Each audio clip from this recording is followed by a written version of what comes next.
Welcome to Against All Oddities, the podcast about three brothers coming to terms with the oddly true and the truthfully odd.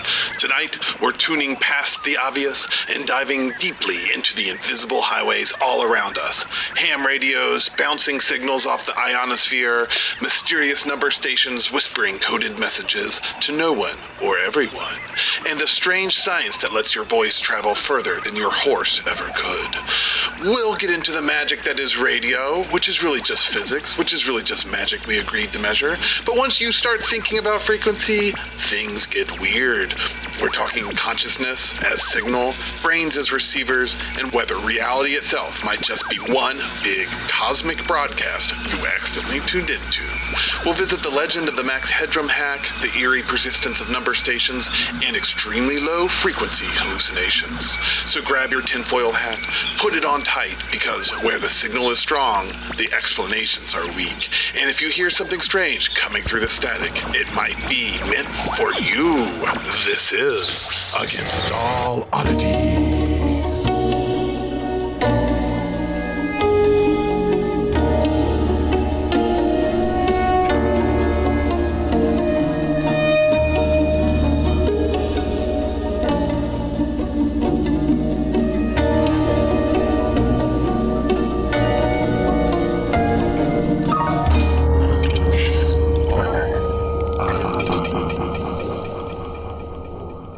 Hey, welcome to Against All Oddities, where we talk about the strange, the paranormal, the weird, the odd, the funny, sometimes Waffle House, and sometimes the invisible force, the invisible forces that are around us at various wavelengths, frequencies, things that aren't even in our human spectrums that are still interacting with us every day. We're about to get into that. I'm youngest brother Tim. Middle brother Chris. Nate. Why don't we do updates first? Yeah, we could do brief updates. I'll start on that one. I've been on a mental health journey. I was shooting for 30 to 90 days. We'll see how successful it is. But it's just with like everything in the world being death and destruction and horribleness and inflation and gas prices. And it's very easy to assume the psyche of the doom scroll. And so I was trying to break away from that because at some point I'm like, that's not who I am. I'm trying to like be somewhat of a role model for my kids and still be positive at work and to like help people and for my own mental health because I'm living this life. Why not make it enjoyable? Instead of just the suffering until you're like buried. It's so easy to fall into that. So Always this way. It's always this way. Always like this. Always like this. Is life always this hard? Just when you're a kid? Always like this. I mean, but it is. So, and like I said a little while ago, it's like you have to recognize these horrible things and then react to them appropriately. But when you're in your house, your microcosm, like make it a good one. Make it a nice place to be. That includes your own headspace. So trying to frequently exercise, eat marginally better, and I don't want to give anything that could be construed as actual health advice.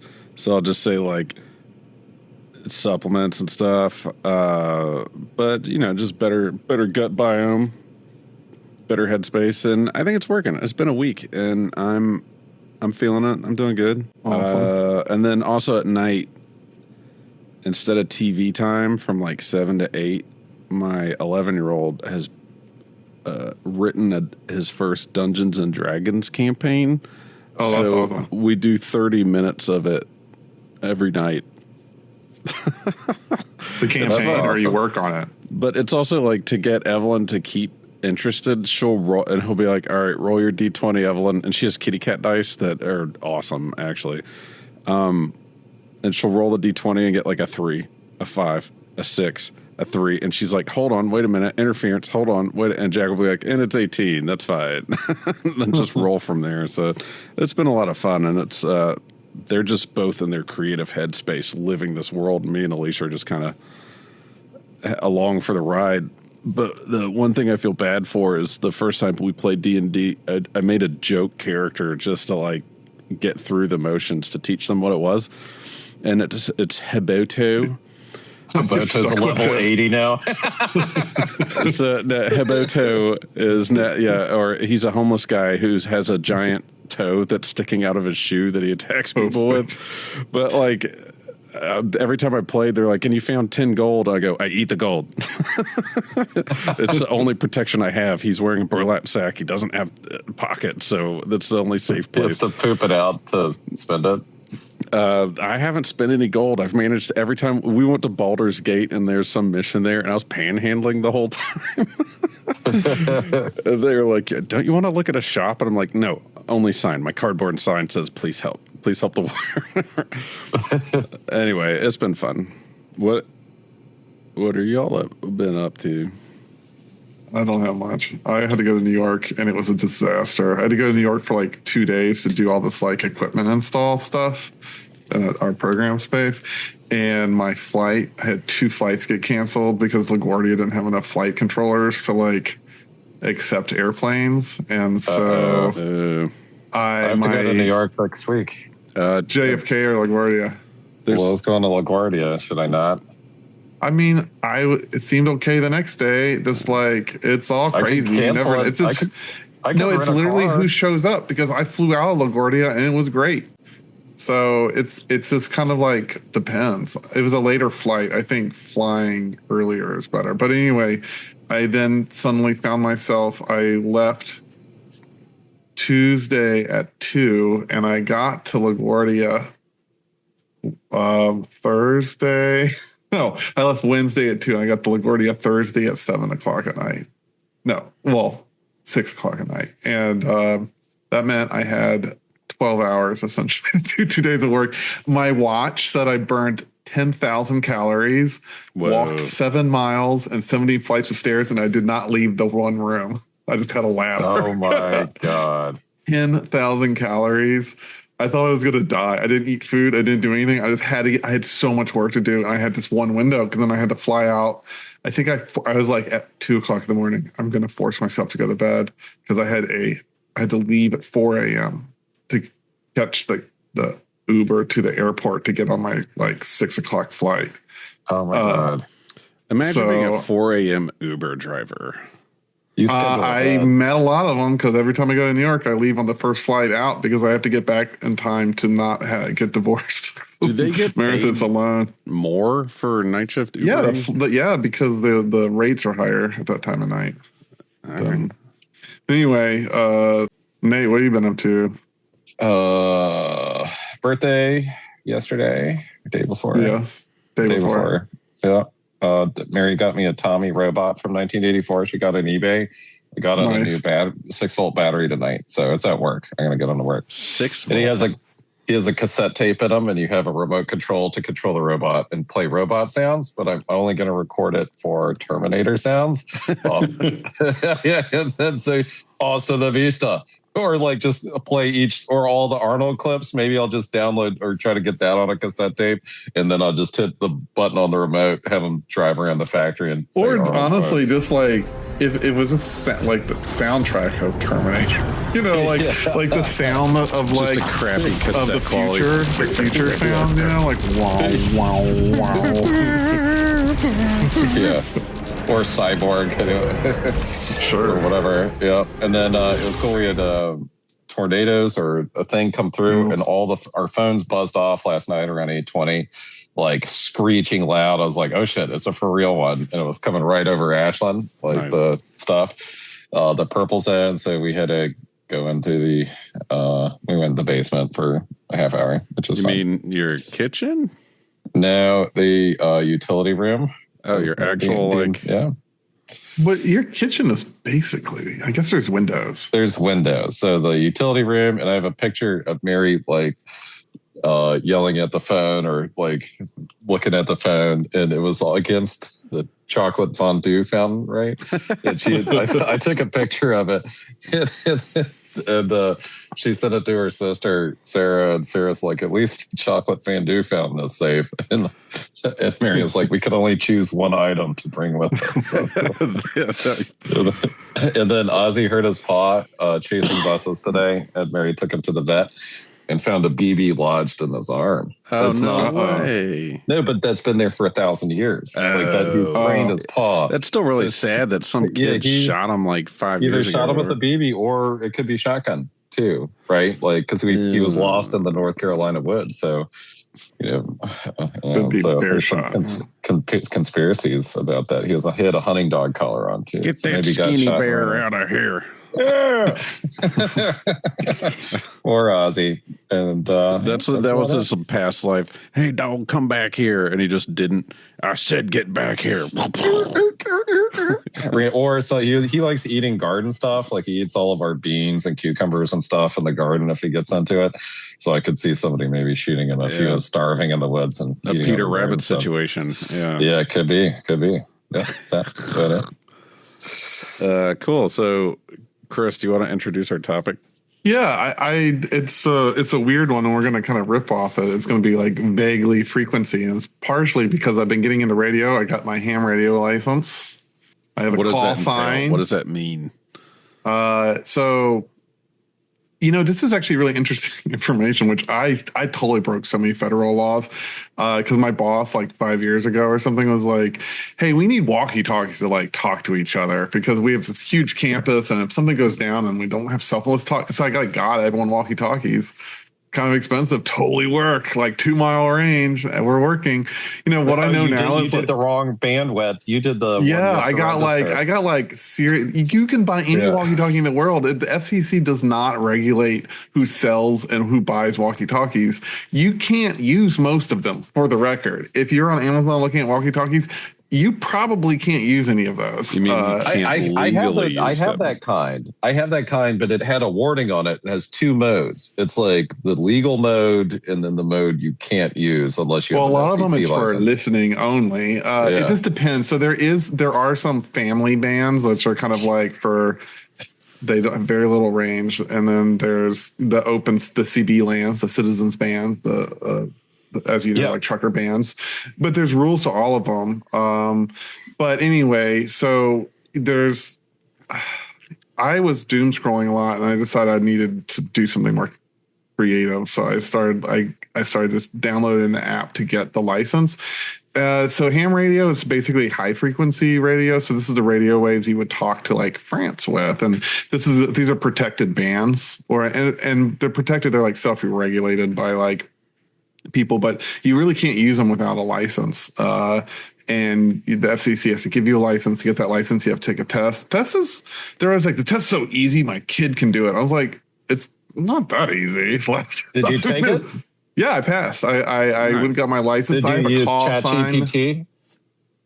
To take the test? Yeah. You got to take it in person, man. I had like moderators watching me. In person? Yeah, this is like for real stuff. I have a license. I thought that would be like the internet voting license test.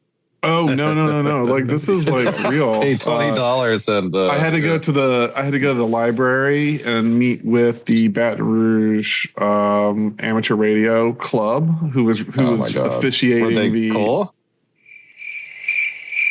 Yes. As cool as you think they would be for ham radio. So club? the hobby or the radio art is filled with an aging population of people our parents' age because that's This is technology. The second club. You are also, I won't say what membership you're in. Oh, I have. I'm in the club now. I'm in the Baton Rouge Amateur Radio Association now too. No, you were in the Clown Car Club, Chris. That's your second. Yeah, I know. You're gonna be I'm in all sorts of clubs. Shriner. You're gonna have your. I know. It's so funny because the car with the big antenna off of it, so you can take your ham radio. Okay, first off, what you're describing sounds kind of cool, but second of Meredith is like, you have the most insane set of relationships in this town that you've only lived in for 5 years. All 70 years old. That's good. They are. There's a lot of them. So I showed up at the library. It's actually kind of cute because there's a wide gamut of people, about 10 people taking tests. I mean, there's like two little kids who are probably like 13 and 14 who are trying to take it. There was this woman who's like an engineering student at the college. There's this dude who's like our demographic. He's like 40, has like some tech background. He's very nice. He's like, can I get your information and maybe hang out one day? It's like, just because 40-year-old dudes don't always have a lot of opportunities to meet other people. And he was super nice. But yeah, no, I took the test and I have a license and a call sign. What's your call sign? Kilo Juliet 5 Oscar Whiskey Kilo KJ5 OWK. I also have a GMR. Wait, that's my call sign. What's the letters underneath it, or do you have to say each word? You just say, well, I'll tell you the letters KJ 5 OWK. But on radio, you do actually have to say the phonetic. Every time? Kilo Juliet 5 Oscar Whiskey Kilo. The test is easier than, everyone says the test is so easy because it used to require memorization of Morse code, or CW, as Hammies call it. What was the 5? Number 5. What's the It's just O is Oscar. Oh, yeah. What's W? Whiskey. That's the easy one. Oh, yeah. K, Kilo. Cool. Yeah, but if we have to do I Am Legend situations, I'm not using all that. I just wrote it down so I can find Chris. Well, it gets harder than that because we'd have to number? We'd have to come up with a band plan. You don't get your own number. So it's really interesting stuff. And this sounds kind of boring, but it's also a couple important because if we lose cellular communication, I could acquire a ham radio maybe. So we'd have to have our secret. Oh, you can acquire a frequency. ham radio. Like, dude, you can buy a ham radio for $15. It doesn't transmit it, but you can receive. Hey, did you see that thing I sent you on Instagram where some guy was using his ham radio to talk to or deregistered military satellites? Yeah. That's what I'm saying. Okay, so what I'm learning about all this is it's kind of fucking cool. And that's what I wanted to bring to this episode. Some stuff to riff off, and then we kind of open it up to like invisible frequencies. But the concept of radio, it's really funny. So you know how we're talking about like the Elmers, the old guys who are like into this? There are Elmers? Is that that's what they're called it's the Elmer. An Elmer is an older person that kind of helps you learn the ropes. I am meeting with 2 Elmers tomorrow at 10 o'clock. Do they go by an Elmer? Do they say I'm an Elmer? No, they would know. They would laugh if you called them an Elmer, and they're like, sometimes Elmers are young people too. It's basically an Elmer is a term of endearment as someone who's really old who wants to help you and will give you an old radio and like help. They're the good ones because there's a lot of like assholes in the hobby too that kind of gatekeep Those are and the stuff. Fuds. The Fuds. So tomorrow, for instance, I'm meeting 2 of them for free. They're just going to do this for fun at the observatory in town. And they have a ICOM 7300, which is the type of ham radio I have. And they're going to show me how to use it in the observatory because they have rights to use the observatory radio. They also the club has the rights to use because the Baton Rouge has the battleship, the USS Kidd. They have a radio station there, and like 4 times a year, they get to use it to make contacts because people really want to contact weird locations. It's like how you get like a merit badge is you contact somewhere weird. So a lot of people want to contact like the US Kids. So I could go hang out with the old guys on the battleship and use the original radio, World War II radio. Really cool, actually. Wait, so is Antarctica cool. on your merit badge? What? Is Antarctica on the merit badge? Yeah, they're all of them. There's no real merit badge system, but so what do all these people do with ham radio, which is, I'll get into the frequency situation, but it's really just high frequency. They don't do anything. Most of them, it's just like, they talk to each other. They don't actually talk to each other. They just like see who they can make contact with, and they log it, and they have like competitions to see how many people they can like contact in like a day. If you ever actually see it, it's kind of boring. They find a contact. It's exciting because I've seen it on the movie Contact. Yes. Carl she Sagan found was somebody really in into Australia or something, right? But you know who I can talk to? ISS. As a ham radio operator, I can talk to the International Space Station. Wait, legally? Do they talk to people on ham radio? So? They really? do. Yes. Not super often. But yeah, you can. The ISS has its own radio. It's a licensed radio station, and it's like I think a lot of radio people are like, yeah, yes, you can. It's like kind of like beneath a lot of them because it's like ISS people get really noob. Yeah, like you're interested in it. No, it's cool. I don't know if that's actually true. I'm sure people are get really excited about it. But yeah, you can talk to ISS. But anyway, I think it's kind of crazy. In the test does require studying. You can't fake it. But it's kind of wild. And to me, I was like, okay, well, if the world's going to change, I don't actually know if I believe that it will, but if the world's going to change, I need another set of skills to like offer communities of the future other than like I'm the radio guy. Yeah, like you kind of want to be the radio guy. But anyway, I was kind of getting at there's two types of people. There's the Elmers and there are the preppers, and they don't necessarily get along at all. And there's a lot of preppers in the ham radio. Ham radio. I'm learning a lot from them just on YouTube. But there's been a lot of changes. The Elmers are more helpful. The Elmers are like, don't know about any of that, but they just like, and so I kind of side with the Elmers because to them it's just like a science, a hobby. It's like they call it an art, but like it's really interesting. And what's also interesting is there's no like, and what was frustrating for me is like, okay, I got my radio and it is very techy, but I was like, okay, I want to buy an antenna.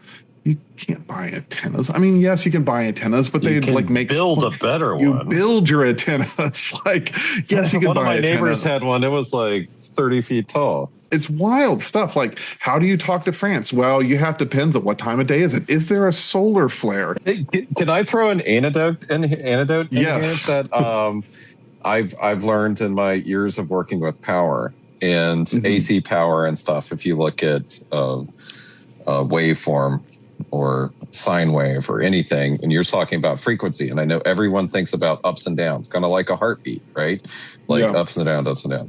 Well, AC current, right, and everything, if you really need to look at it as a circle moving through time. So if a circle, so if you see like a waveform, right, and think of Doppler effect or anything where it gets slower the farther away it gets from you, and it's like condensing if it's coming towards you, right, like a siren or a train sound or whatever. But really, you think about everything in circles, right? So if you looked at any frequency or whatever, it looks like a circle from one perspective. But if you look at it through time on the side, it actually makes a waveform. And so when you see the different high-pitched frequencies or slower frequencies or whatever, we are looking at it from the side because that's how it shows it to you. That's how we can think about it. Yeah. But really, if you rotate your perspective from the origin or reception of that, it's actually a circle. It would be a circle if there was no time. But because like corkscrews, though. It's corkscrewing because from a space and time, right? Yeah. So if there was no time, it would be a perfect circle. But because there's time, it's expanding and corkscrewing away from you. In AC current and stuff you look at. But so what is radio frequency? It's basically radiation that we've modulated with electrical current, right? So like that's what's wild about all of this is it's just like this thing that exists all around us. It's basically something on the spectrum that it's basically radiation, but it's non-ionizing radiation. Hold on. I'm pretty sure Cuba Gooding Jr. almost lost his career because of a radio on the spectrum. Morning, Hannah. You know what it is? Radiation, decaying atoms are different. I actually don't get the joke, Tim. I feel like I'm missing a cultural reference. Unless it's Snow Dogs, I've never seen any other. Snow Dogs is the only Cuba Gooding Jr. movie I like and love. And I would watch it right now because it's hilarious. And if you haven't seen it, you should watch it. The dogs are hilarious. Right, so they make their eyebrows move with CGI from 25 years ago. It's great.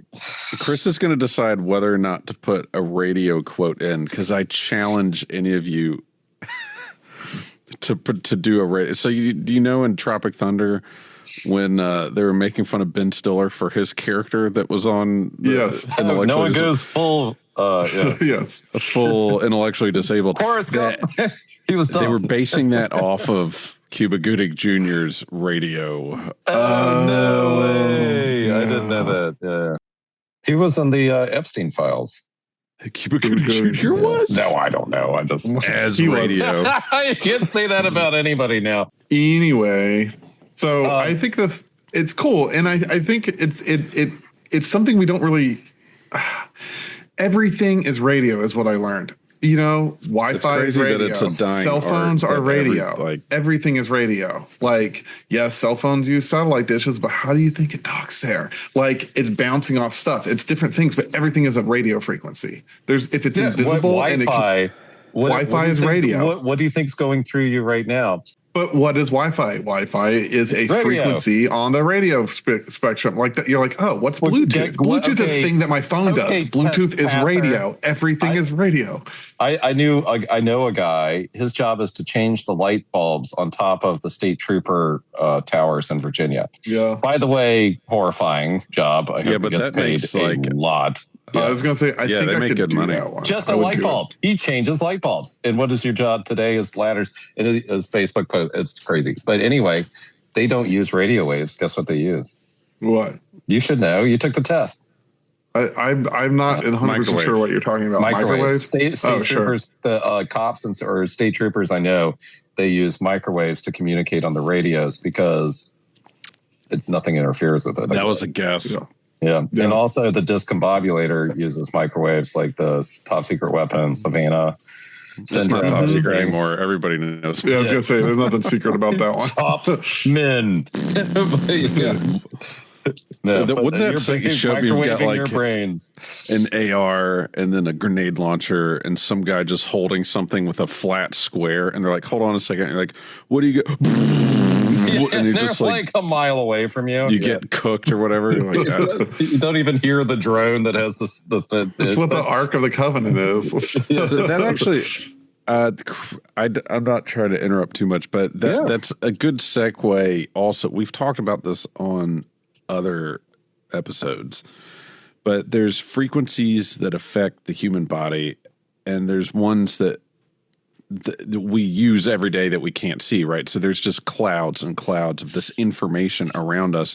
Some of it's bouncing off of us, and some of it's going through us and the earth and the house. Some of it's the consciousness frequency, and that's what I'm saying. I mean, it is. We'll get to that, but the big one is like the mood adjustment ones.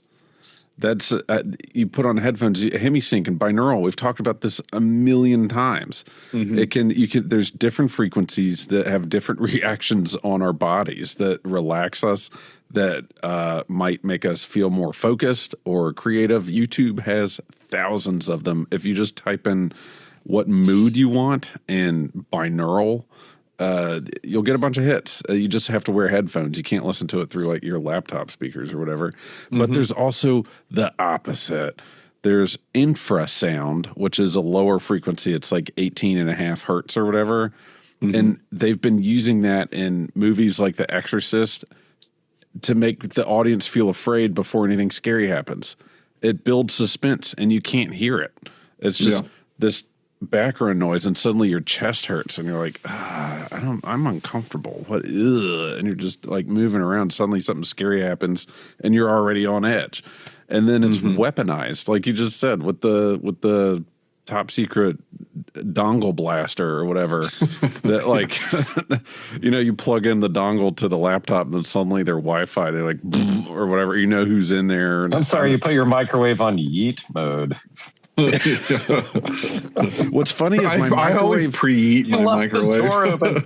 Hey, okay, so wait, before you keep going, Tim, remember when I went to college, our dad's mom, our grandmother, gave me her microwave that was in the basement that you didn't see. From like 1968 or something, like serial number 0001, and it had a punch card, right, to set the temperature for turkeys. You could cook a freaking turkey in this thing, and that was our microwave. It would pop a bag of popcorn in like 30, not even 30 seconds. It was like you just put it on like all at once. 5 seconds. It's like the whole bag pops up. But I was joking. I kind of not joking. Like it was so cold in there. We just like there was no latch on the door to stop it. So would you just leave the door open on the microwave and it would heat up the apartment pretty good? No way. Nate, I feel like I'm tripping right now because that's not you, Tim. That's Nate's got his blur filter on in his backlighting. He looks like an alien and close in the Close Encounter of the Third Kind. Like, I didn't want to interrupt him because he was doing good microwave story, but Nate just completely looked like Nate just split into 4 different dimensions in front of us. There you go. Yeah. I should have played that out so Tim thought he was like losing his mind. So I did that to somebody once. I remember. Poor Tim. I'm just disrupting you with my discombobulator. You're good. If remember that green light thing I got? We saw it at a campground, and it was like off the QVC or something way back in the day, and it shoots all these. I still have it. Green dots everywhere, like little people use it for thing. ghost hunting. Yeah, but it's like a million little green dots everywhere, and it looks really cool. And like one time we were walking the dogs, and we saw these green dots like at a campground, and I was like, "Whoa, that's trippy." We kept going, and somebody was projecting that, but it's hitting the entire campground, which is really cool. Yeah, those are cool. And I got some. This is like 15 years ago or something. You got 2 of them. It was a lot more than 15 years ago. Whatever. No, it was at the prior house. It was like 10 years ago. Prior house. Yeah, 10, 15 years. I still have them. They still work, more or less. But I took, we were drinking absinthe that I brought back from Germany, right? And it was probably 15 years ago. Yeah, Ryan or whoever had come by. But it was funny because I never hang out with them, but we're hanging out, and I gave him a couple glasses of absinthe, and we're hanging out, and we go outside, and I forgot like those were plugged in, and he just stops dead in his tracks. Where it's like, is everybody else seeing these green dots right now? It's like absinthe is only alcohol. There's no hallucinogens in it. It's like not. And you said no, right? No, I didn't say shit. I was like, what green dots, dude? What are you talking about? Come on. Exactly. Yeah. Anyway, so Tim just had that moment with my iPhone. That actually completely ADD out of this one. I have leveled up my ability to cook pancakes, and the kids can't figure it out, and Alicia doesn't know about it yet. They're just like, Daddy's pancakes are so good. What are you doing to the pancakes? Why are they the best? Tim? I found birthday cake extract. That cannot be healthy. Did they mine that? Was that like a leftover? I don't know how many cakes they have to squeeze to get the juice out of it as an extract. You're not extracting boil it down. I'll send you guys a picture of it. Russian mine runoff that somebody licked, and it's like, oh, it tastes like cake. And they start it totally does. So I put tastes a few like what drops I think of cake it. Tastes like. Yeah, your cake tastes like this. I actually just took a picture of it. It's mine juice, cake batter liquid.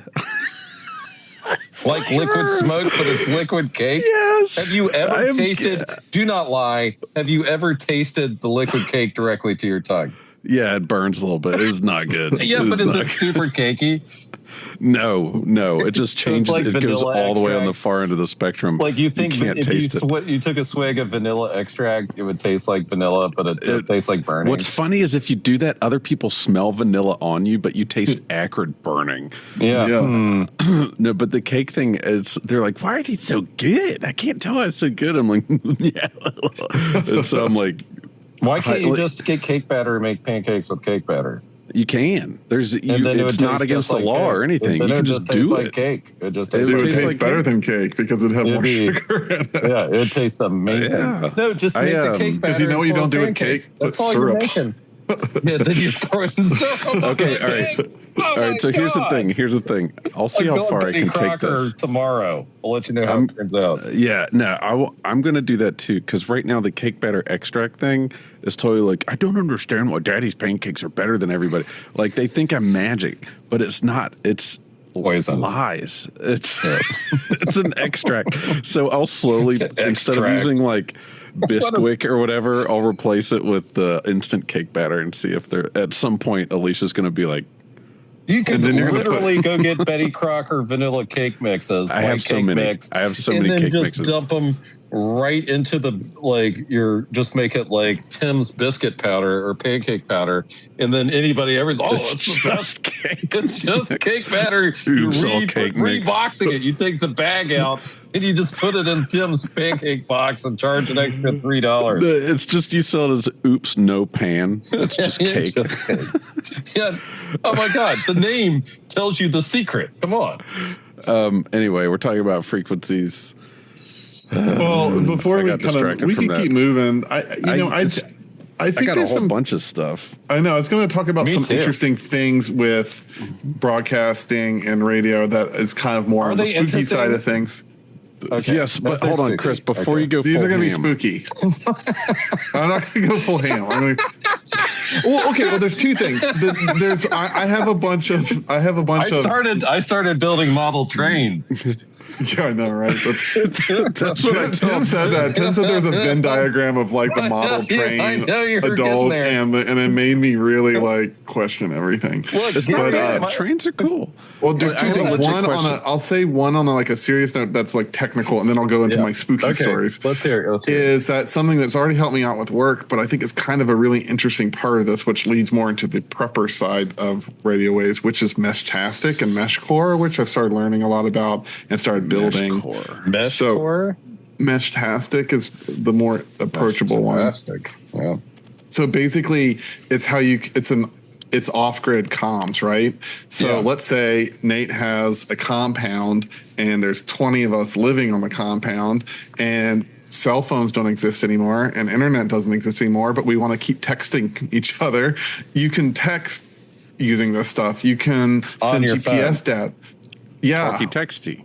Talkie-texty, or Like it's a called walkie-talkie. walkie-texty. Well, walkie-texty. Walkie-texty. Can I download this now?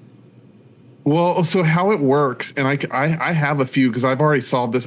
So I had a work problem come up, and I was like, I have a solution because I now have radio information, which is we have all these studios at the school, and they're spread all over 400 acres. They don't have cell phone coverage. They don't have internet, and I have to get data, like how hot are these studios getting during the day? What's the humidity? And I have to track all this data. How do you do that? Like, other than go around to each one or get some kind of expensive thermostat that logs all this stuff. But I was like, you can get a mesh network of sensors, right? And so Meshtastic, which is another one Like that's called Tim's internet Meshcore. he just installed. Yeah, it is, but it doesn't require a third What? party at all. It's all You have off the Google Nest thing. Nest. Oh, So that's yeah, a yeah. mesh Yeah, network. so Meshtastic works off a variety of very inexpensive computer chips that a lot of people make and sell for like $20. I don't want those in my body. You don't need to put them in your body, but you put them next to your phone, and then it will communicate in an encryption with any other device that's on the same network. And so a lot of them are just open. So Meshtastic's open. So like, All right, I'll put if one your in my neighbor body. has, it's Can kind of I like put one in my body? It was the You right can. question. yes. Yeah. But it's gotta kind of be like name this. brand It's like the sketchy part of Ring with the neighbors thing, where you're like your neighbor's Yeah. ring is actually building a mesh with yours, but they don't know Yeah. it. You don't know it, but they're helping each other, which I is feel like sketchy in a lot everybody of kind of ways. like knows it now. Because Yeah. Plantar, like what they do, the Palantir? Palantir, yeah, where they do the Plantar, the destroyer. it totally was. But when they do target acquiring targets, like in Iran or in America or whatever, it instantly like creates the network of that person out, and then those probabilities of where they will be and where they are and what to blow up. It's pretty crazy. All right, So this is instead the of a encrypted microchip, version of it. So what you do is like you can do the easiest way is you just get Meshtastic on your phone. It doesn't like Apple. You can do it, but it's not as You're easy gonna as mesh it. droids. You're gonna mesh my phone in. Yes. No. So what you do is you get a little device. You can just put it in your pocket, and your phone will talk to that, and it will send out a radio frequency that's not as distant as like high frequency, but like anything within 2 kilometers, it will see it. that's and My do it to- walkie-talkies do that though, but this That's is a way to do directly it. yeah, but related this is so to the you. question. But is your walkie-talkie sending GPS data, text messaging, encrypted, emails? All that Encrypted stuff. text and Basically, email is good. it's creating an internet grid using very short distance radio frequencies, and it's encrypted. And Okay, so it's called mesh. What walkie-talkie? Meshtastic. Mesh text. Mesh text. Lots of YouTube preppers are really into it. Yeah, Chris, here's a question. All right, so I One, can I'm download into that too. Meshtastic or buy Nate, the you device. figure it out.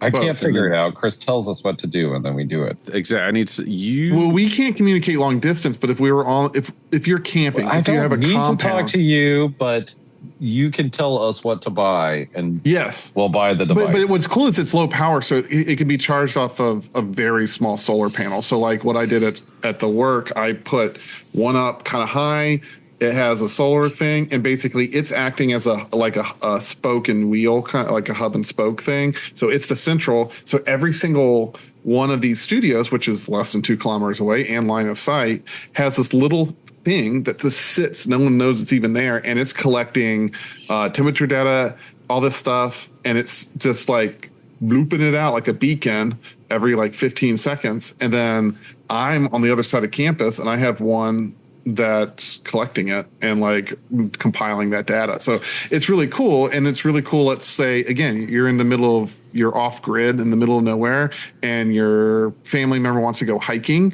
They're very small. You can put them in your pocket, and at all points you can see on a map where they are. They can text you back, not using a cell phone signal, but using the mesh, pocket dongle, kind of the radio mesh network. It's very interesting stuff, and it's all open source, and it's all super inexpensive. So like the computer chips you're buying, they're like this big. They cost $20. Most people companies using this, like Nate in his warehouse, so that other people don't dongle his secrets away.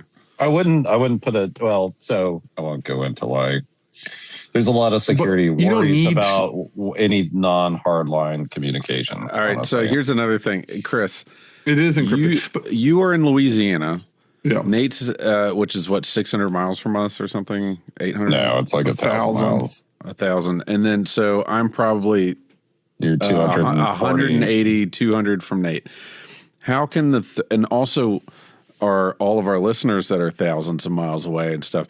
Let's say you see the mushroom cloud in the distance, cell phone's gone immediately. This is the prepper side of it.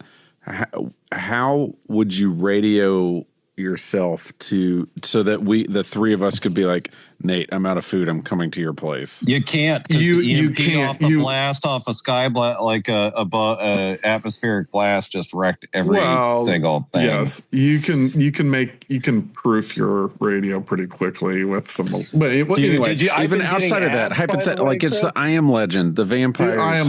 Vampire disease. I get ads for the copper EMP proof thing. Does that work? Should I have that for all my shit? I don't like the EMP blankets. I mean, it might work. It probably does. I should put it. It's not complicated. It's not that hard to like block that. Faraday cage. Yeah, maybe I should put that on my. I mean, the guy that did Pirate Bay, the only picture of him, he has the aluminum foil all around us. Like I have a Faraday box for all my keys. So but anyway, can get a Faraday thing for your phone too. The only way we can talk at the distances we're currently is using like ham radio, high frequency. Yeah, so how do we do it? How do you do that? You have to take a test through who? The vampires? Well, I was going to say, like, the only one who cares is the FCC in a situation like that. That's what I'm saying. The FCC is done. But I will say, it's not easy to do. Like, that's the other thing I'm learning. It's not, if I were like, Nate has a ham radio, I have a ham radio, we're 1,000 miles apart, I can probably contact him.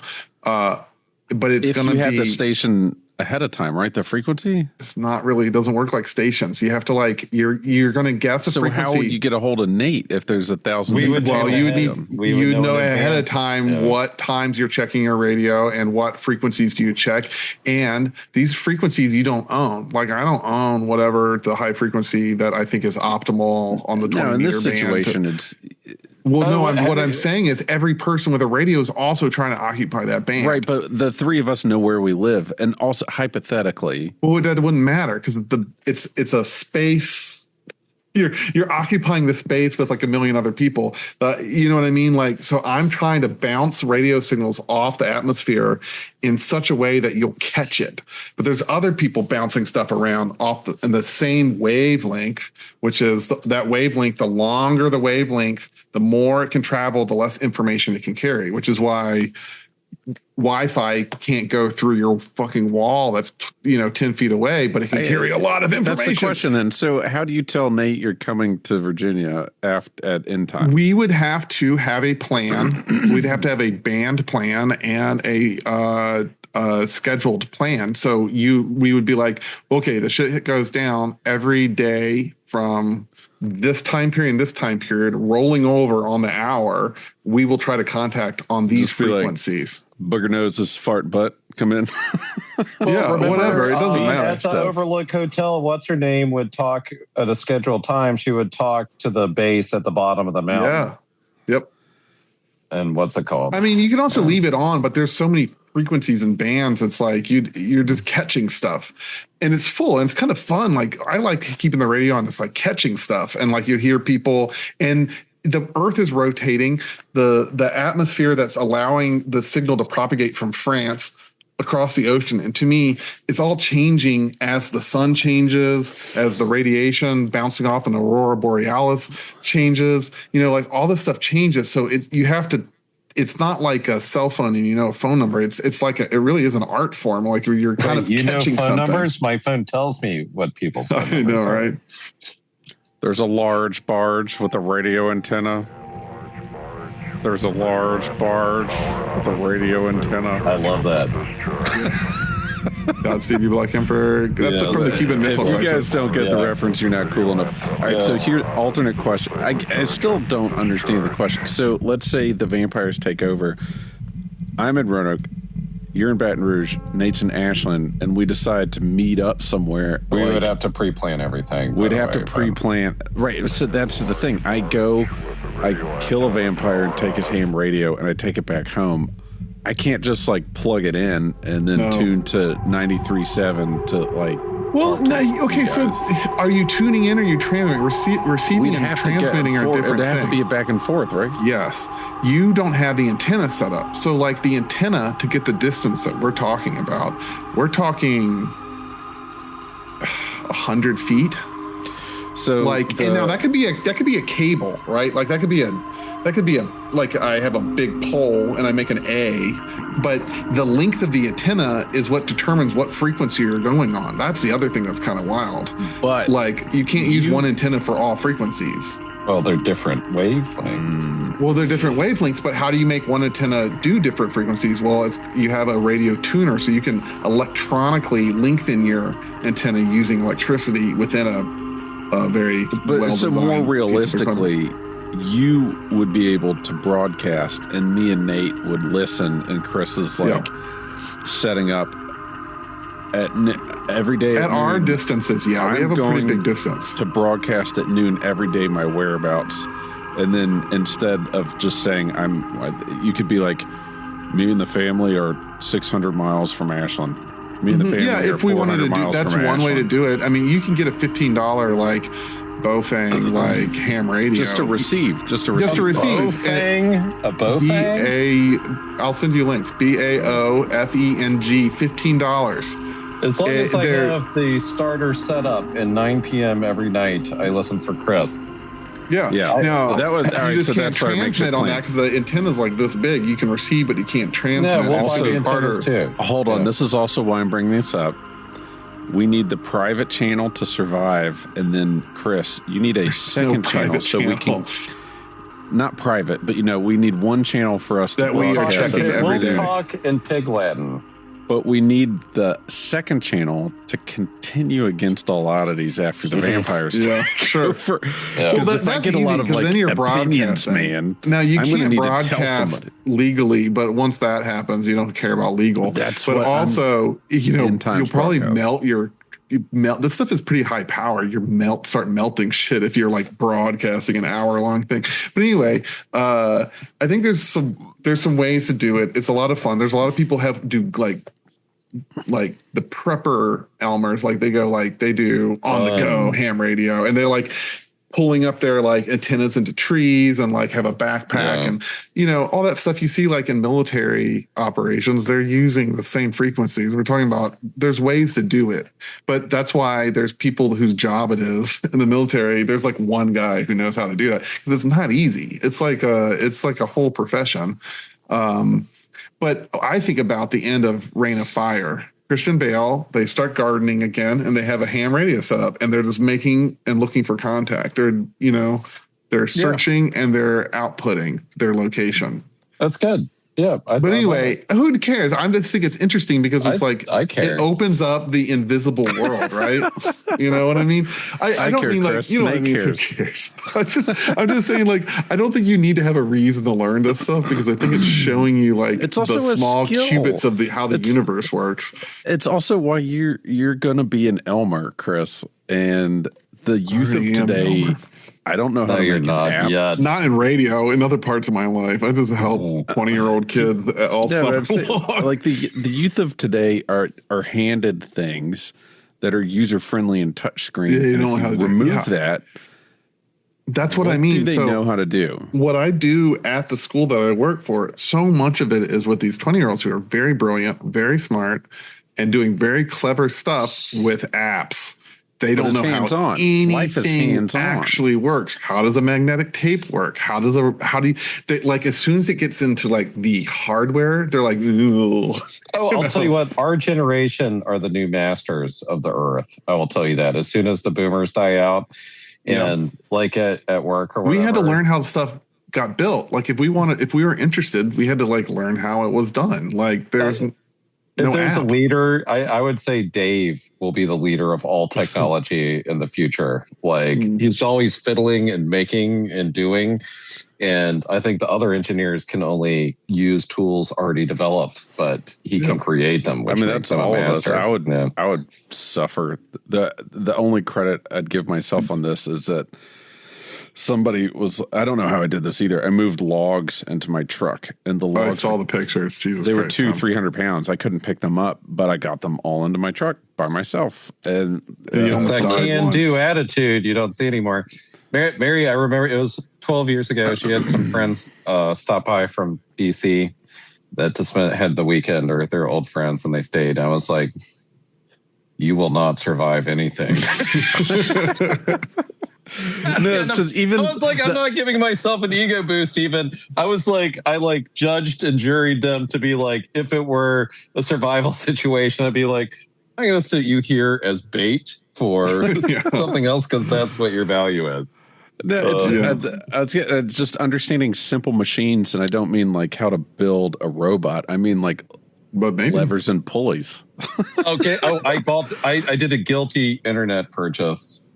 Have you seen the book where it's how to rebuild society and all this? I bought it for $100. Well, that's fine.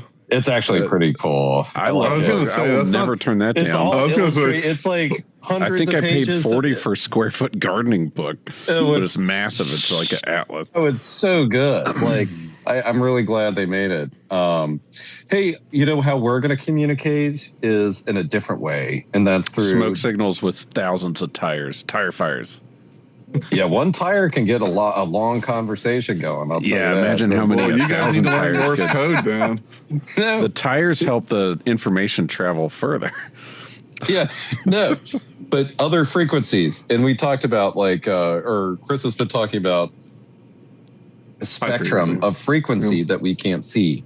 Same thing with microwaves. Same thing with whatever. And even within the visible spectrum, humans can only see a less than 1% of everything around us. Right? Like it's a fraction of that. Actually, it's like 0.03%. It's on my phone, but I'm talking on it, so I can't tell you the real number. But it's less than 1%. Meat bodies are meat bodies, stupid. but that's survival. Like imagine if you could see all the microwaves, all the radio waves, all the background radiation. Yeah, we'd still be amoebas.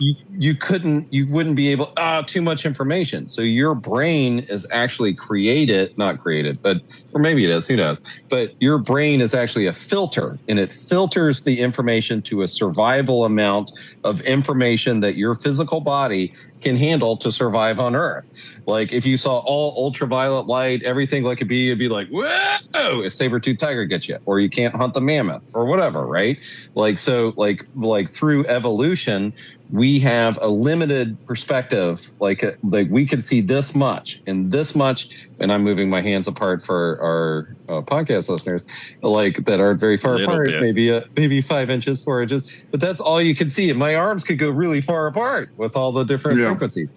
So, but the thing is, to survive as a human, you only need this much information. If you had any more, it's crazy. You just wouldn't perceive it. And you need to eat your squirrel. That's like it. Find the squirrel. That's Maybe the only you information we need to keep our physical body alive. physical You're talking body about alive. dimensional. Yes, well, kind of, but same thing for radio. If you saw radio waves right now or your Wi-Fi, you'd be like, We'd be blind. Yeah, what's going on? So we have it narrowed down to survival. So what if like your ape ancestors went and ate some funny mushrooms that were growing on woolly mammoth poop or whatever, and then they're like, what happened? What if that hallucination wasn't a hallucination, but you just widen that bandwidth a little bit that your brain can take in, and then your brain can only it puts together the filters. 100%. The things we can see and feel are of the physical realm that are needed to keep our meat bodies alive. And But so's Chris. So's Chris's radio waves are in the physical realm. They're not less real. Way different. I'd say that's a higher spectrum. We can interact with that, but not in a physical way. Well, we can because we can listen to it. It's passing through it, but we have to create a technology. If it's too hot, if you get too close to you can burn yourself with RF off the antennas. Okay, but either way, I 100% agree. Our cousin who flies C-130s, he was telling me, those radar dishes, he's like, actually I have 400 kVA, 100 kVA in each engine transformers to power the giant radar in the front of the plane, and somebody's talking to me, and I know they're getting irradiated, so I just grab them and just move them a little this way because they're in the cone of radar or whatever the things are. I was like, smart move. Same thing with data centers. I don't like being in them. I wonder what that magnetic field is aligning all my mitochondria in a certain direction or something, right? But it's also that doesn't even take dimensions into account. All right, so here, let me get on my spooky rant. Let's make this spooky. Okay. So Chris got on a technical side. I'm going to get on a 10th grade level physics side here. But I had to take notes, physical notes, wrote them down because I know words. All right, so my take on today was invisible forces. So the similar to radio waves, there's I'm just going to read off my notes just so if my cadence gets weird. So similar to radio waves, there's extra dimensions that are all folded around us. We're all kind of in agreement about that. First, second, third. And then it gets into fourth and fifth dimensional things, and you're talking about higher level, higher frequency, but higher level of conscious beings that are in those frequencies. Maybe we wouldn't know, but that gets to consciousness too. So that's an energy field we didn't talk about. Because if we talk about our consciousness, which our awareness of self, that we've again talked about this before, isn't confined within our skeleton. It's more like a cloud around us, that some people or a call radio an aura. Frequency that's always a frequency or like our aura, or it's different colors, or it's different wavelengths, or different vibes off of it, which is a frequency. Everything's vibrations, but we're emitting the same thing. We all are. So let me talk. One thing we didn't talk about was dark energy. So scientists are saying dark energy makes up 68% of the universe. It doesn't emit or reflect light, and it only reveals itself through gravity. Mm-hmm. And it affects how it's massive enough. It affects how galaxies rotate. So it exists. We can't see it. We can't measure it. And then not just dark energy, but dark matter, which was first noted by Vera Rubin when he observed that galaxies are spinning too fast for the visible matter they contain. It didn't make sense. So dark matter now, fast forward, not even that long, that was in the 80s. So 40 years later, dark matter makes up 85% of the universe. With how big the universe is, it's something that we can't see, feel, touch, or even interact with. Even if it was in the room with us, we can't. It passes through us and the Earth. It goes without even, we didn't exist. It's insane. So anyway, scientists believe now that there's clouds of dark matter that are passing through the Earth constantly, and it's very difficult to detect. And the only thing I can think of and it's maybe gives some sort of credence to the simulation theory, is it's like if you put on a VR headset and you're looking at the Earth, and the creator or the people in higher dimensions just move their hand through the VR system and it reacts, because you're moving VR, you're throwing the ball in VR, or you're just passing straight through it. I'm in a different dimension. I'm in this world, and the VR is just something I can see in the headset, but that world exists within that VR world. So I would be dark matter in that situation, just interacting with the thing. So that also leads to quantum fields, where more modern physics may suggest that everything is vibration within invisible fields. And by invisible, meaning not on any human spectrums of sight or sound. And electrons are ripples in an electron field because they sort of blip in and out of measurable existence. Electrons might actually be one single electron, and I was reading about lightning today about that, but keep going. Yeah. All right, so there's electromagnetic fields too. That's what protons ripple through, which, and electromagnetic field is radio. So this is also, that's what I'm saying. This is like I'm presenting this at a 10th grade level, but dark matter would be like the ocean. And if we could physically see it, we'd look up to space and it would be sort of waxing and waning and sort of swelling and shrinking like an AC current. Or like the ocean. So imagine being in the ocean and you just see stuff, and which makes up 85% of the matter of the universe.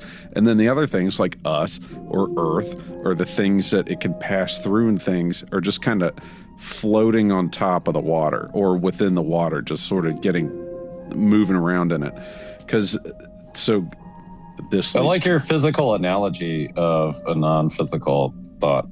But that's sort of what it would, like the comparison. And so gravitational waves, which Einstein predicted, but wasn't proven until 2015, which are caused by black holes colliding or neutron stars merging, which is such a massive explosion and a massive emission of energy that it creates these waves throughout the universe. And there's one we first measured that's 1.5 billion years old, which was the first one we were able to measure.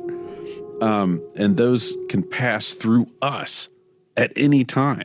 It's because it passes through us, it passes through the Earth, it passes through everything without resistance because it's just completely different.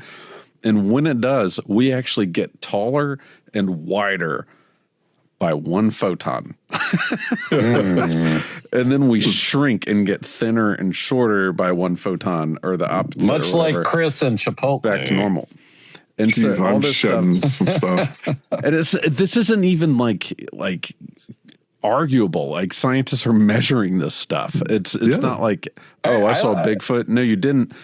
I saw. Well, there are some arguments that the dark matter is that there's some scientists that don't follow that 100%. Because we don't have the technology to measure, but it doesn't mean it's not there. They're measuring something. Sure, but if you really get down to it, if you want to think about frequency, and if you think about waves or whatever, and like we talked about oscillation and Doppler effects and other stuff earlier. But if you go into if you start breaking down subatomic particles to quarks or whatever, it's really like a standing wave. And I'll give Dag credit for this one and his book, The Dancing Woolly Masters, a long time ago or whatever. Which we all had to read in the 90s. But anyway, you have this. It was good. I liked it. But if you get to a point, like you have a quote unquote standing wave of energy, or like the potential of energy.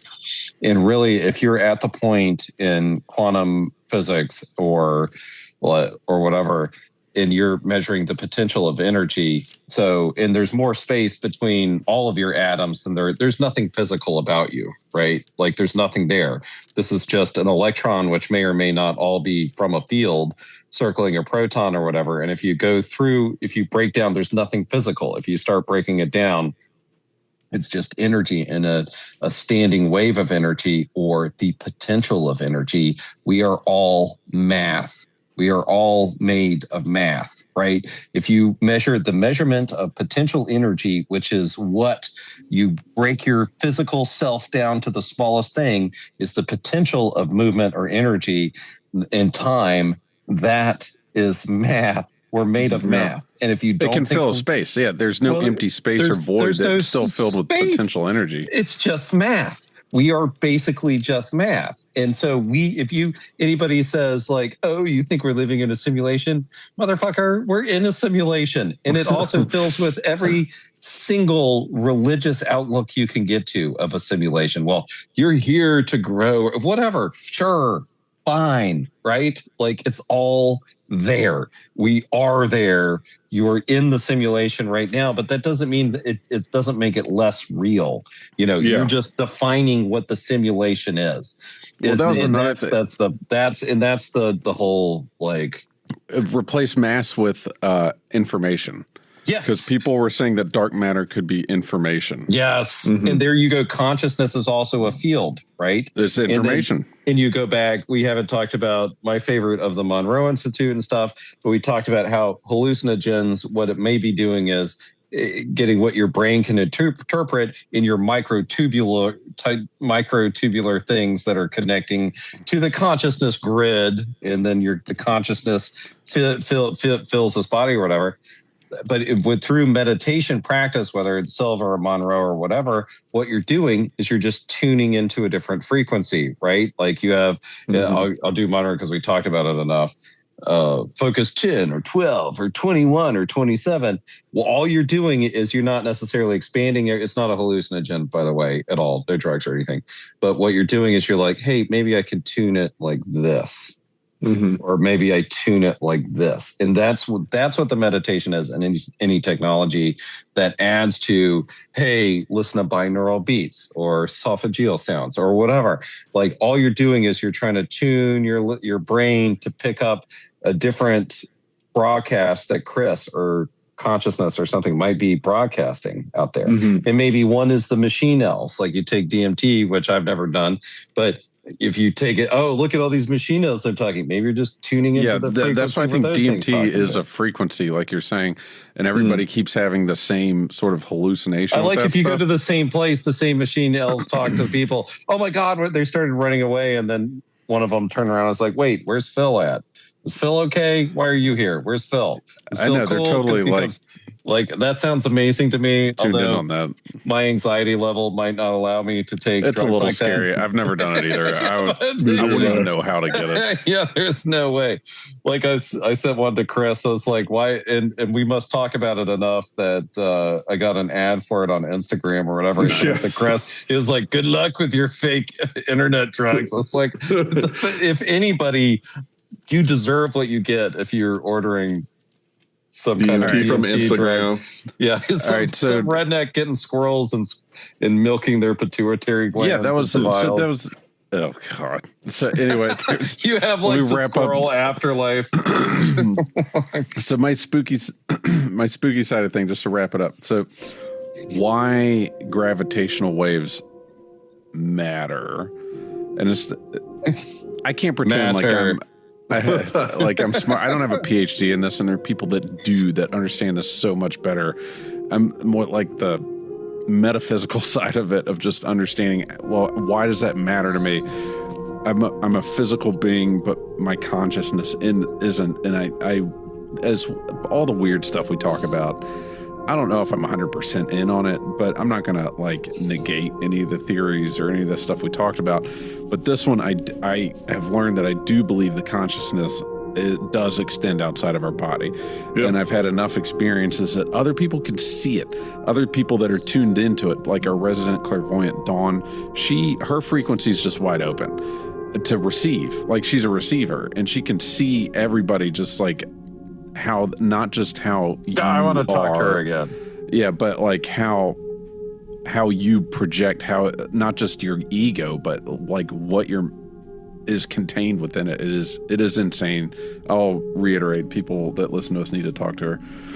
So anyway, there's we used to, just from a scientific way, we used to look at the universe with light, radio waves, X-rays, things that we could measure.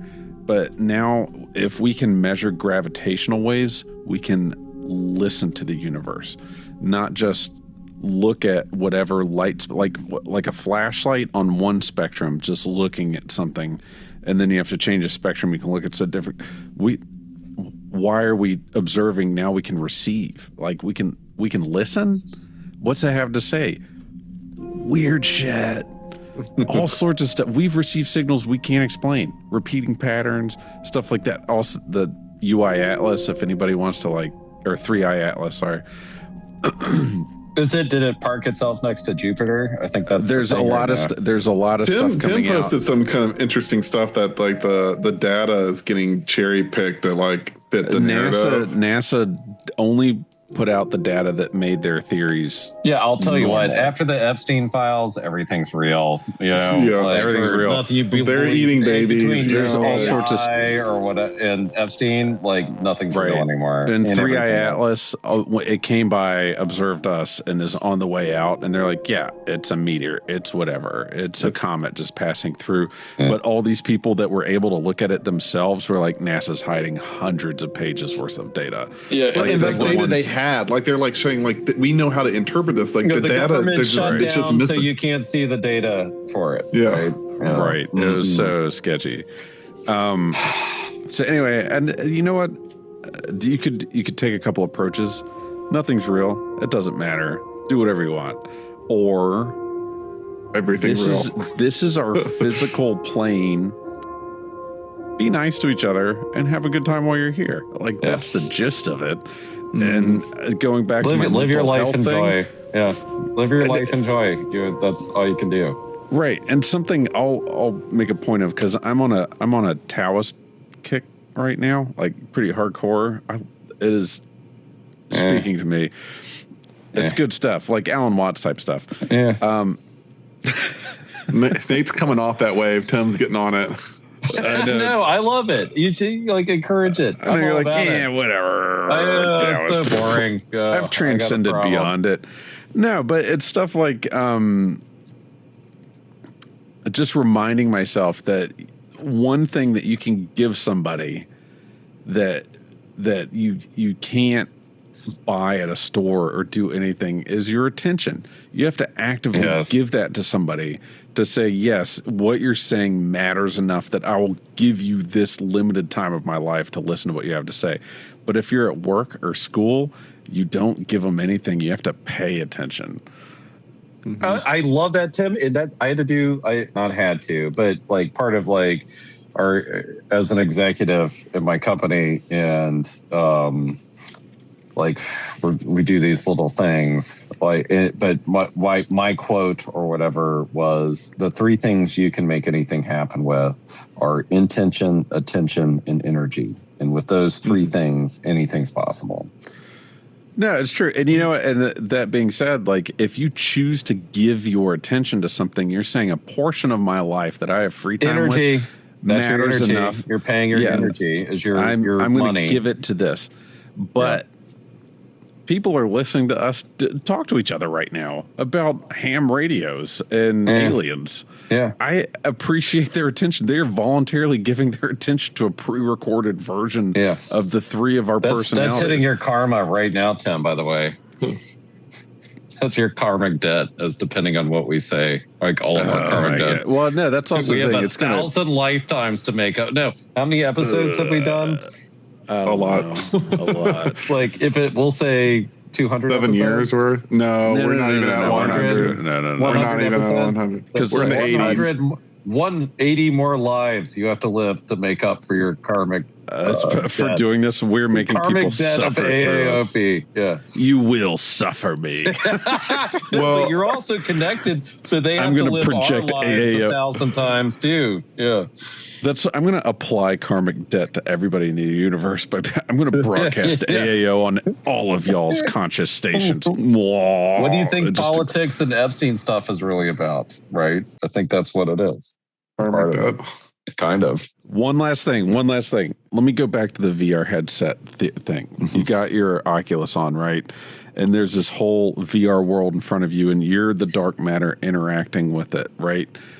You are looshing off of those characters in the video game, which could be what the higher dimensional beings are looshing off of us, where they steal the energy, the negative energy, the positive energy.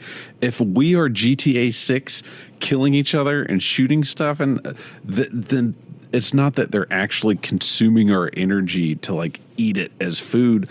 They're using a VR. They're just playing a video game, and we're the video game. 100%, yes, and that's what Monroe's second or third part talked about. It's entertainment because if humans are good at building stuff and doing things, and then you have other possible.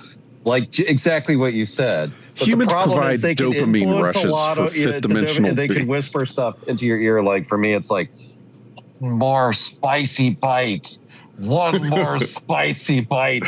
He's not going to eat it. Yeah, and there's 5 college reptilians being like, you can't get him to eat it. He's not. He's eating the spicy. We all get bite. to experience a tummy ache. Wait, hold on. He just Uber eated a jalapeno spicy bite. It's not scripted. It's prompted. I dare you. He's got reflux. I dare you right now to go to Uber Eats and order a spicy bite from the 7-Eleven and make $1.79 spicy bite. If you want to loosh somebody, you are looshing that delivery driver that has to go into a 7-Eleven and make that spicy bite for you and then drive it to your house for $7 and hand it to you. Hold on. Hey, quick question. How much do you think a big bite costs now? A big bite is $2.99, $2.99, $2.99. All right, $2.99. Chris, where you at? High, low? $3.99. I don't eat them, so I don't know. At 7-Eleven, a Big Bite hot dog is often featured in a $3 big meal deal, which is any Big Bite of your choice. Nachos and a soda. So $3 for that's a good meal. It's no, you don't get nachos. It's just the Big Bite. And the soda is $3, so it's $1.50 each. For that's a soda and a Big Bite? That's lunch for $3. So we'll end on some interesting little notes, I think. Just because I pulled them up and I could see someone who like maybe didn't like a conversation be like, I'm going to Google that thing at the end. I mean, I wanted to point out a couple things. One thing we did not talk about, EVPs, the WoW. I kind of didn't want to talk about the obvious stuff, that like. I see WoW stuff's coming back with a vengeance. WoW is coming back with 1977, was it? 77? Yeah. Mm-hmm. Yeah. So anyway, we didn't talk about any of that. That's like a different conversation. Look up WoW. WoW's cool. But so what I wanted to do is do some like searching into like one thing I didn't talk about, though I think is radio is important. What is one thing that uses radio? Drones. What is one thing that you do if drones are trying to kill you? You jam it with radio. You need to be able to transmit radio signals to jam. So anyway, there's a whole like weird sub community of like radio people who just specialize in jamming drones, and it's got a real life purpose, as you see like in Ukraine or something. Like that is a valuable skill set to have. That's actually, you'd make millions of dollars if you're good at it. Well, it's not millions of dollars. It's like you might live to see Wednesday if you can do it. Direct fiber optic lines. I know, exactly. Well, there's a reason why they're having to do the fiber optic spools, although they're getting expensive. Is that you're jamming radio? You're jamming. But anyway, with that, I'm bringing it up because I've got some like curious cases that throughout history. One was one I hadn't heard of, but I think it's kind of cool, and I'll play the audio, which is the Max Headroom signal jacking of 1987. I remember that. Amazing. Yeah, so that's like someone. Really cool. Let me take that back. I don't remember it personally. I have read about it. So, Chris, I've read about it. I don't remember it either. Yeah. So you can. Here, I'm going to share my screen. Oh, share sound. Very important. Okay. So I just thought it was cool. I'll just play a second. So there's this one person or a group of people that hacked in, like basically, it's not hacking, but like it's overtaking a broadcast. In 1987, the first one, he broke in through a football game in this Max Headroom mask, but there's no audio. And then the technicians were able to pull it off after a few seconds. I'm not showing that one. I'm showing the second one that happened later during a broadcast on like, I think PBS. It was like showing a TV show. So here it is. Hot drink method. Ice drink and dry clothes. These are freaking nerds. This is 1987.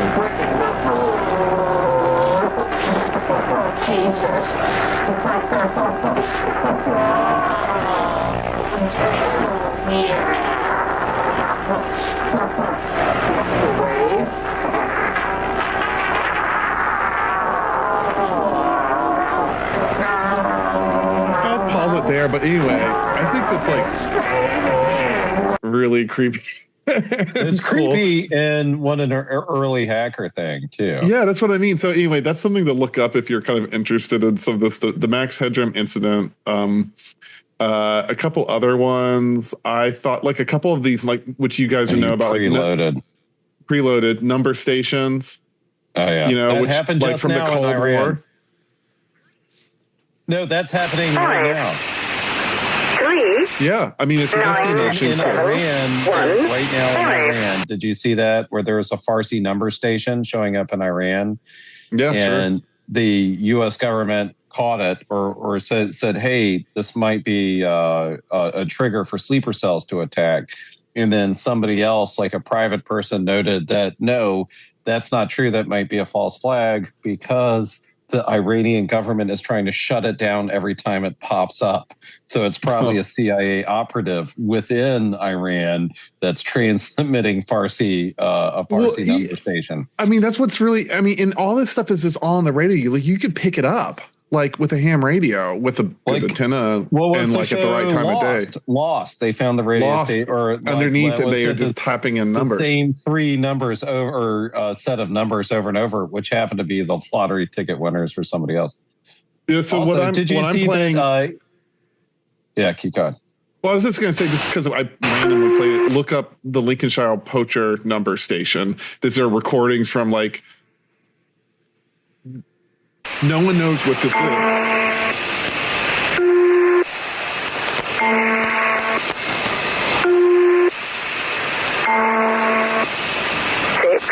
Six, 4, 7, 5.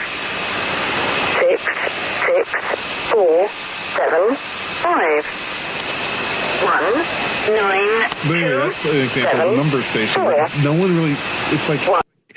You can just pick this stuff up. Intelligence. It's all intelligence based. I can. Absolutely. This is called a waterfall. I think waterfalls are really awesome. Like the radio I have does waterfalls. It's how you look at spectrum and see what's on it. But this is one. This is the UVB 76. I think this is out of the Cold War. This one. So it's a number station. So anyway, it's all just out there. And then also I thought it was kind of cool, which is Project Sanguine, which was extra low frequency ELF, which is to go through the Earth.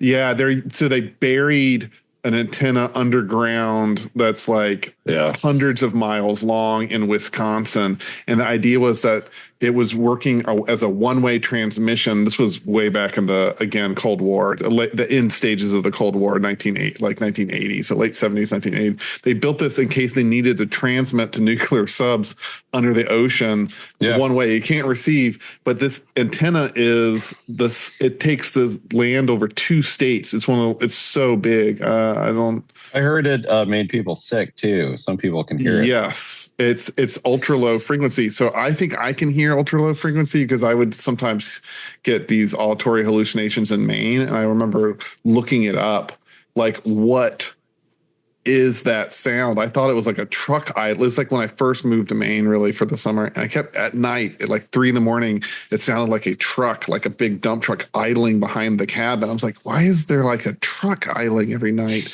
And it turns out no one else could hear it. And I was like wandering around the woods looking for this truck that no one else can hear. And then I stumbled across ultra low frequency transmissions, which again, some people are saying are blast furnaces. Other people are saying it's whales. Other people are saying it's submarine, this ultra low frequency to communicate underwater. And there's a map of where people say they can hear it. And where I was is in the area. It's mostly Northern Hemisphere stuff. And I was definitely within the area that other people say they can hear it too at a certain time of day. So anyway, I think there's a lot of like cool weird, spooky shit. And it's called like, I forget the kind of the reference of it, which is like the empty airwaves. Like there's no such thing as an empty airwave. Like it's just filled with that. And you're just like, you can just, how sensitive is your receiver? And that's kind of what we were talking about with consciousness and the visible spectrum. You're just making a physical thing that picks it up. It's full of all sorts of voices and ghosts and history. And there's some really interesting stuff with. Yeah, we didn't even get into spirit boxes. Well, that's what I'm saying. We didn't do any of the EVP or spirit boxes because I think we talked about it in the past. That's easy. Late 90s movie where the guy picks up his dad talking on a ham radio. And it was... that's called Ham Dad. No, it's not Ham Dad, but it's like that. Ham Dad. And he's talking on a ham radio and he picks up his dad in the past and he tells him to stop smoking. He tells him to stop smoking because he has cancer. It's called Frequency, I think, is the movie. And then he survives. Do you guys have jokes? No, I don't have jokes. I got nothing. Chris, edit jokes. Closing that. Stuff to email us, wizard@dorfview.com, or visit us at aaopodcast.com or through our parent website, dorfview.com, dorfyou.com, and keep your eyes out for some future side projects of short story Appalachian Taoist folk stuff from some of us. Yes. And and keep your ears peeled and your radios tuned in. And keep your eye on the sky, and if it starts pulsating, it's because we're all floating in the dark matter ocean carrying boxes of information.